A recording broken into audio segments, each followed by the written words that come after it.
Ini sumpah tak ada. Pakcik you! Faham, tu macam gaya berseluruh orang-orang tua yang macam Turki lah kenapa Thailand je? Lari lah. Tengok jalan je. excuse me, pakcik. Yes, kita orang bergerak.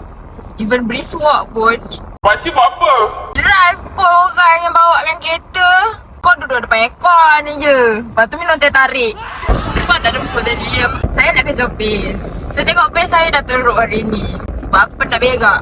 Aku orang berak penat tau. Penat ke? Mengeluarkan sumber tu.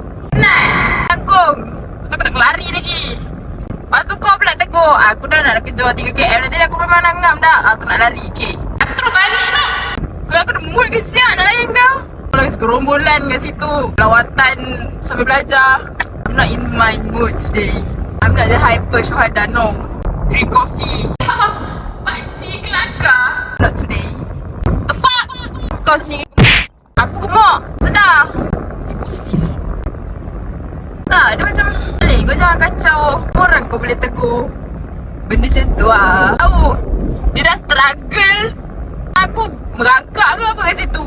Yang saya je gurau. Macam tak ada benda nak cakap kan. Macam table. Ada salah ke buka? Sebab kau tak tahu nak borak apa. Lepas tu kau tegur lah benda-benda yang macam tak sepatutnya kau tegur. At that moment lah. And everything you can tegur. If that people okay, it's okay. I'm not. Ya, marah sikit lah. Marah tak adalah marah. So, moral of the story, kau penat, kau jangan lepaskan marah kau kat orang lain. Untuk akulah. Tengah penat and mood aku pun memang tengah swing minggu ni. Kau sentuh aku.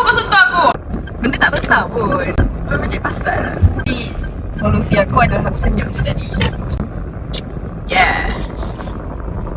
Yeah, I'm good.